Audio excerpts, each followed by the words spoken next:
At the end of the winter, in the Sherbatsky's house, a consultation was being held, which was to pronounce on the state of Kitty's health and the measures to be taken to restore her failing strength.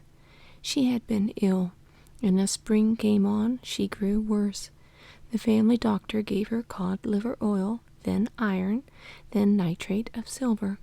But as the first and the second and the third were alike in doing no good, and as his advice when spring came was to go abroad, a celebrated physician was called in. The celebrated physician, a very handsome man, still youngish, asked to examine the patient.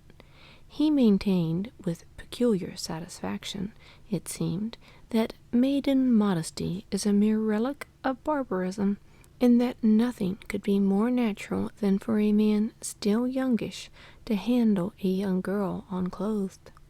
He thought it natural because he did it every day, and felt and thought, as it seemed to him, no harm as he did it, and consequently he considered modesty in the girl not merely as a relic of barbarism, but also as an insult to himself. There was nothing for it but to submit, since, although all the doctors had studied in the same school, had read the same books, and learned the same science, and though some people said this celebrated doctor was a bad doctor, in the princess's household and circle it was for some reason accepted that this celebrated doctor alone had some special knowledge, and that he alone could save Kitty. After a careful examination and sounding of the bewildered patient, dazed with shame, the celebrated doctor, having scrupulously washed his hands, was standing in the drawing-room talking to the prince. The prince frowned and coughed, listening to the doctor, as a man who had seen something of life, and neither a fool nor an invalid. He had no faith in medicine, and in his heart was furious at the whole farce, especially as he was perhaps the only one who fully comprehended the cause of Kitty's illness. Conceited blockhead, he thought, as he listened to the celebrated doctor chatter about his daughter's symptoms. The doctor was meantime with difficulty restraining the expression of his contempt for this old gentleman, and with difficulty condescending to the level of his intelligence. He perceived that it was no good talking to the old man, and that the principal person in the house was the mother. Before her he decided to scatter his pearls. At that instant the princess came into the drawing-room with the family doctor. The prince withdrew, trying not to show how ridiculous he thought the whole performance. The princess was distracted and did not know what to do. She felt she had sinned against Kitty. "Well, doctor, decide our fate," said the princess. "Tell me everything." "Is there hope?" she meant to say, but her lips quivered, and she could not utter the question. "Well, doctor?" "Immediately, princess. I will talk it over with my colleague, and then I will have the honor of laying my opinion before you." "So we had better leave you?" "As you please." The princess went out with a sigh. When the doctors were left alone, the family doctor began timidly explaining his opinion, that there was a commencement of tuberculous trouble, but, and so on. The celebrated doctor listened to him, and in the middle of his sentence looked at his big gold watch. "Yes," he said, "but—" The family doctor respectfully ceased in the middle of his observations. "The commencement of the tuberculous process we are not, as you are aware, able to define. Till there are cavities, there is nothing definite, but we may suspect it, and there are indications, malnutrition, nervous excitability, and so on. The question stands thus. In presence of indications of tuberculous process, what is to be done to maintain nutrition?" "But, you know, doctor, there are always moral, spiritual causes at the back of these cases." The family doctor permitted himself to interpolate with a subtle smile. "Yes, that's an understood thing," responded the celebrated physician, again glancing at his watch. Beg your pardon, is the Yoski Bridge done yet, or shall I have to drive around? He asked. Ah, it is. Oh, well, then I can do it in 20 minutes. So, we were saying the problem may be put thus. To maintain nutrition and to give tone to the nerves, the one is in close connection with the other. One must attack both sides at once. How about a tour abroad? Asked the family doctor. I've no liking for foreign tours, and take note, if there is an early stage of tuberculosis process, of which we cannot be certain, a foreign tour will be of no use. What is wanted is a means of improving nutrition, and not for lowering it. And the celebrated doctor expounded his plan of treatment with soda waters, a remedy obviously prescribed primarily on the ground that they could do no harm. The family doctor listened attentively and respectfully. But in favor of foreign travel, I would urge the change of habits, the removal from the conditions of calling up memories. And then the mother wishes it, he added. Ah, well, in that case, to be sure, let them go. Only those German quacks are mischievous. They ought to be persuaded. Well, let them go, then. He glanced once more at his watch. Oh, time's up already, and he went to the door. The celebrated doctor announced to the princess, a feeling of what was due from him dictated his doing so, that he ought to see the patient once more. What? Another examination? Cried the mother with horror. Oh, no, only a few details, princess. Well then, come this way. And the mother, accompanied by the doctor, went into the drawing-room to Kitty. Wasted and flushed, with a peculiar glitter in her eyes, left there by the agony of shame she had been put through, Kitty stood in the middle of the room. When the doctor came in, she flushed crimson, and her eyes filled with tears. All her illness and treatment struck her as a thing so stupid, ludicrous even. Doctoring her seemed to her as absurd as putting together the pieces of a broken vase. Her heart was broken. Why would they try to cure her with pills and powders? But she could not grieve her mother, especially as her mother considered herself to blame. May I trouble you to sit down, princess? The celebrated doctor said to her.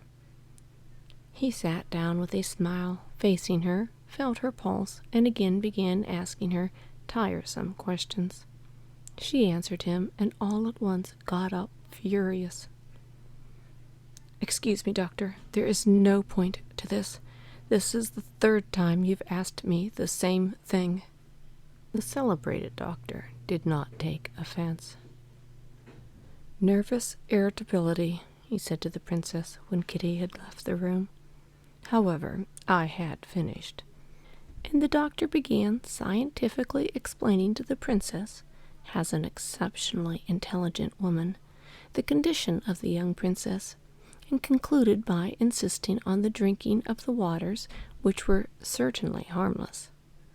At the question, should they go abroad, the doctor plunged into deep meditation, as though resolving a weighty problem. Finally, his decision was pronounced that they were to go abroad, but to put no faith in foreign quacks, and to apply to him in any need. It seemed as though some piece of good fortune had come to pass after the doctor had gone. The mother was much more cheerful when she went back to her daughter, and Kitty pretended to be more cheerful. She had often, almost always, to be pretending now. Really, I'm quite well, Mamma. But if you want to go abroad, let's go, she said. And trying to appear interested in the proposed tour, she began talking of the preparations for the journey.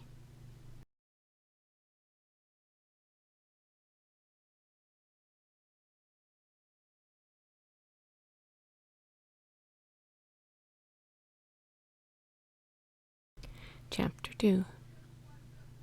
Soon after the doctor, Dolly had arrived.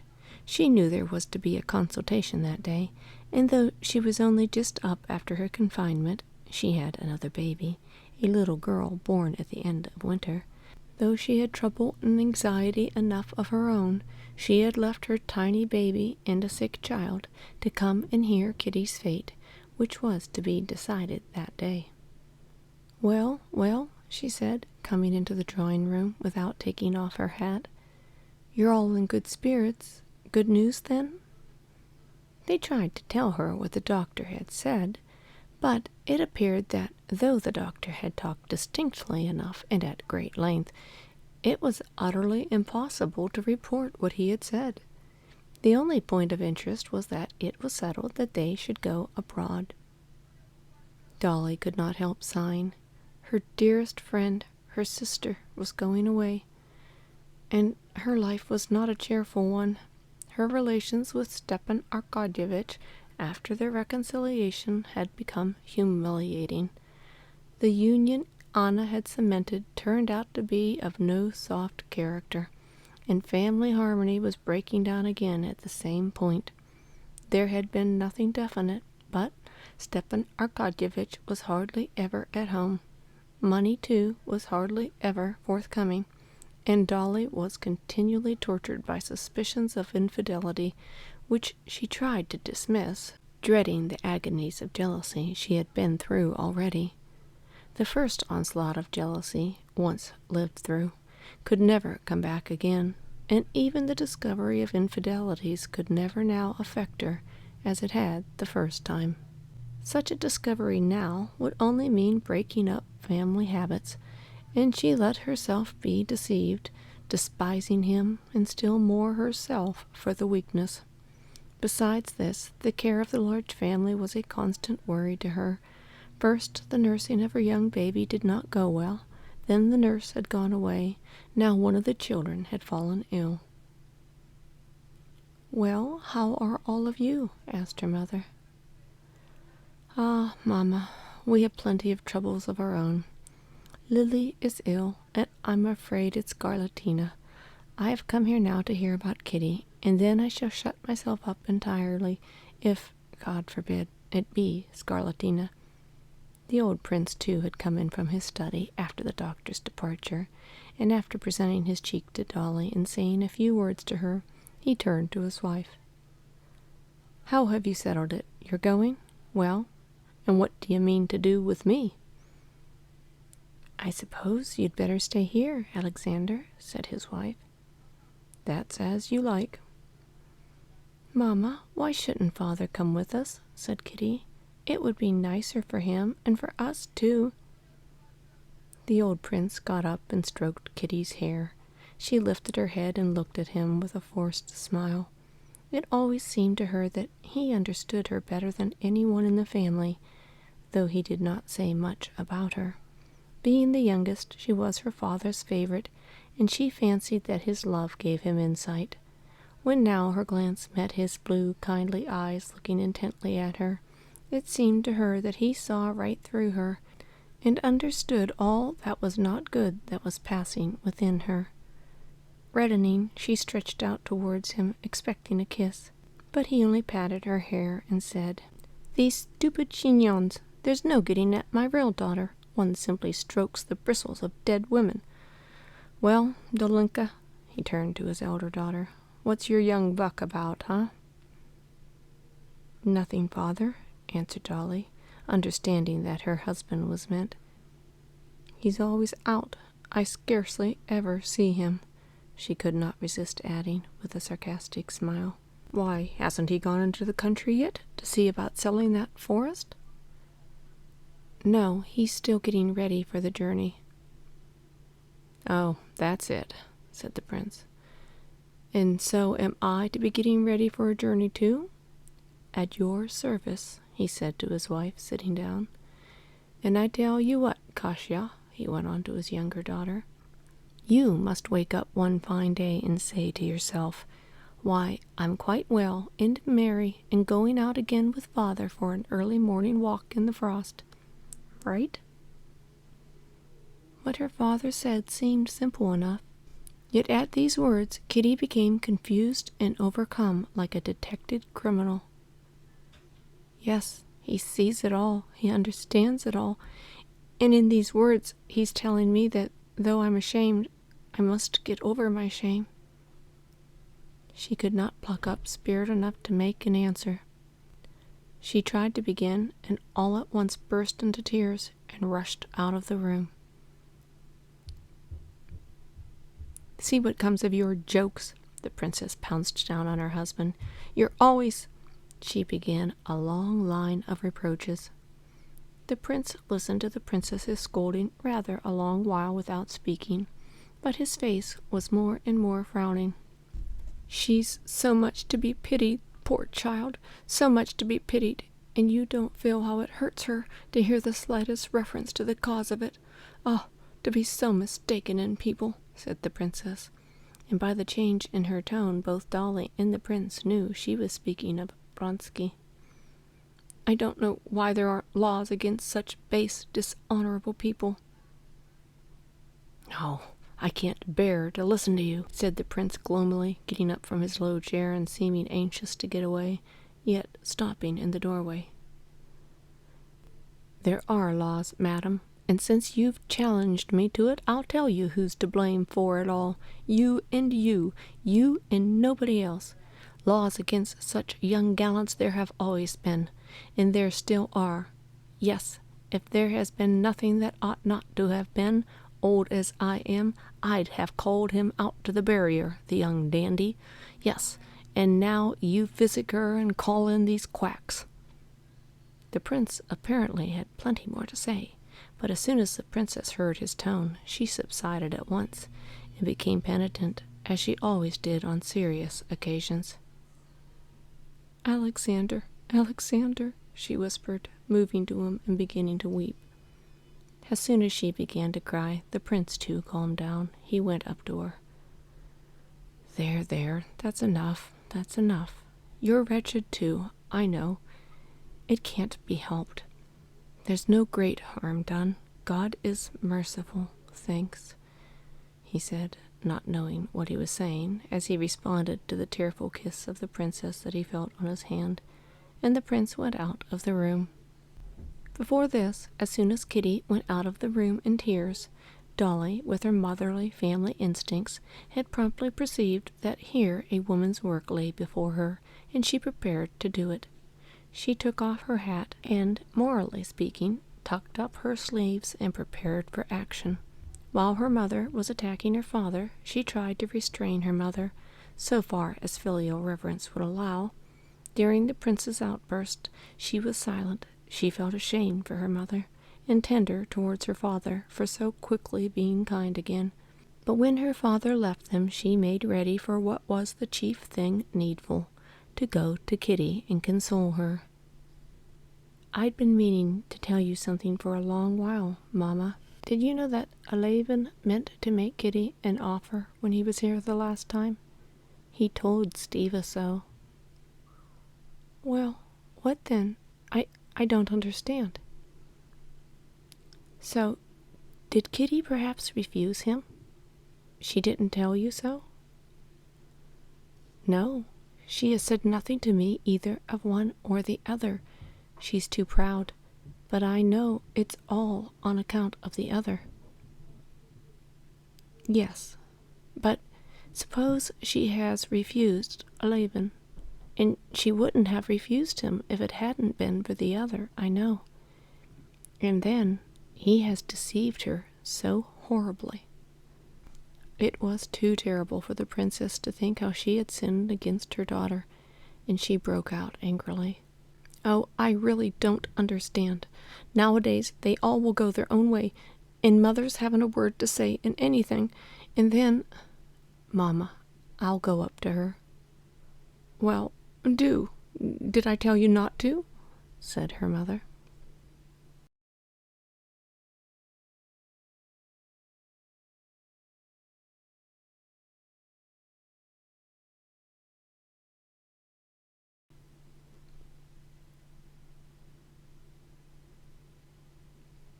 Chapter 3. When she went into Kitty's little room, A pretty pink little room full of knickknacks as fresh and pink and white and gay as Kitty herself had been 2 months ago. Dolly remembered how they had decorated the room the year before together, with what love and gaiety it had happened. Her heart turned cold when she saw Kitty sitting on a low chair near the door, her eyes fixed immovably on a corner of the rug. Kitty glanced at her sister, and the cold, rather ill-tempered expression of her face did not change. "I'm just going now, and I shall have to keep in, and you won't be able to come see me," said Dolly, sitting down beside her. "I want to talk to you." "What about?" Kitty asked swiftly, lifting her head in dismay. "What should it be but your trouble?" "I have no trouble." "Nonsense, Kitty. Do you suppose I could help knowing? I know all about it. And believe me, it's of so little consequence. We've all been through it." Kitty did not speak, and her face had a stern expression. "He's not worth your grieving over him," pursued Darya Alexandrovna, coming straight to the point. "No, because he has treated me with contempt," said Kitty in a breaking voice. "Don't talk of it. Please don't talk of it." "But who can have told you so? No one has said that. I'm certain he was in love with you, and would still be in love with you if it hadn't. Oh, the most awful thing of all for me is this sympathizing," shrieked Kitty, suddenly flying into a passion. She turned round on her chair, flushed crimson, and rapidly moving her fingers, pinched the clasp of her belt first with one hand and then with the other. Dolly knew this trick her sister had of clenching her hands when she was excited. She knew, too, that in moments of excitement Kitty was capable of forgetting herself and saying a great deal too much, and Dolly would have soothed her, but it was too late. What is it you want to make me feel, huh?" said Kitty quickly. "That I've been in love with a man who didn't care a straw for me, and that I'm dying of love for him, and this is said to me by my own sister, who imagines that she's sympathizing with me? I don't want these condolences and humbug." "Kitty, you're unjust." "Why are you tormenting me?" "But quite the contrary. I see you're unhappy." But Kitty, in her fury, did not hear her. "I've nothing to grieve over and be comforted about. I'm too proud ever to allow myself to care for a man who does not love me." "Yes, I don't say so either. Only one thing. Tell me the truth," said Darya Alexandrovna, taking her by the hand. "Tell me, did Levin speak to you?" The mention of Levin's name seemed to deprive Kitty of the last vestige of self-control. She leaped up from her chair, and flinging her clasp on the ground, she gesticulated rapidly with her hands and said, "Why bring Levin in, too? I can't understand what you want to torment me for. I've told you, and I say it again, that I have some pride, and never, never would I do as you are doing, go back to a man who's deceived you, who cared for another woman. I can't understand it. You may, but I can't." In saying these words, she glanced at her sister, and seeing that Dolly sat silent, her head mournfully bowed, Kitty, instead of running out of the room as she had meant to do, sat down near the door and hid her face in her handkerchief. The silence lasted for 2 minutes. Dolly was thinking of herself. That humiliation of which she was always conscious came back to her with a peculiar bitterness when her sister reminded her of it. She had not looked for such cruelty in her sister, and she was angry with her. But suddenly she heard the rustle of a skirt, and with it the sound of heart-rending, smothered sobbing, and felt arms about her neck. Kitty was on her knees before her. "Dolinka, I'm so wretched," she whispered penitently, and the sweet face covered with tears hid itself in Darya Alexandrovna's skirt. as though tears were the indispensable oil without which the machinery of mutual confidence could not run smoothly between the two sisters. The sisters, after their tears, talked, not of what was uppermost in their minds, but though they talked of outside matters, they understood each other. Kitty knew that the words she had uttered in anger about her husband's infidelity and her humiliating position had cut her poor sister to the heart, but that she had forgiven her. Dolly, for her part, knew all she had wanted to find out. She felt certain that her surmises were correct, that Kitty's misery, her inconsolable misery, was due precisely to the fact that Levin had made her an offer and she had refused him, and Vronsky had deceived her, and that she was fully prepared to love Levin and to detest Vronsky. Kitty said not a word of that. She talked of nothing but her spiritual condition. "I have nothing to make me miserable," she said, getting calmer. "But can you understand that everything has become hateful, loathsome, and coarse to me, and I myself most of all? You can't imagine what loathsome thoughts I have about everything." "Why, whatever loathsome thoughts can you have?" asked Dolly, smiling. "The most utterly loathsome and coarse. I can't tell you. It's not unhappiness or low spirits, but much worse, as though everything that was good in me was all hidden away, and nothing was left but the most loathsome. Oh, come, how am I to tell you?" she went on, seeing the puzzled look in her sister's eyes. "Father began saying something to me just now.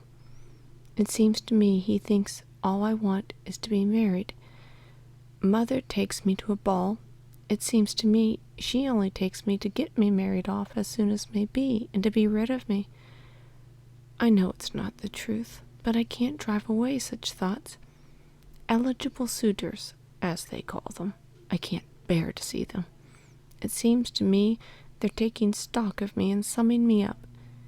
In old days, to go anywhere in a ball dress was a simple joy to me. I admired myself. Now I feel ashamed and awkward. And then, the doctor. Then—" Kitty hesitated.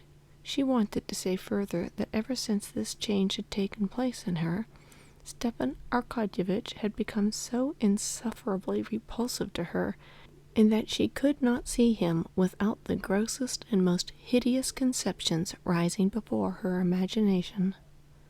"Oh, well, everything presents itself to me in the coarsest, most loathsome light," she went on. "That's my illness. Perhaps it'll pass off." "But you mustn't think about it." "I can't help it. I'm never happy except with the children at your house. What a pity you can't be with me. Oh, yes, I'm coming. I've had scarlatina, and I'll persuade Mamma to let me." Kitty insisted on having her way, and she went to stay at her sister's and nursed the children all through the scarlatina, for scarlatina it turned out to be. The two sisters brought all the 6 children successfully through it, but Kitty was no better in health, and in Lent the Sherbatskys went abroad.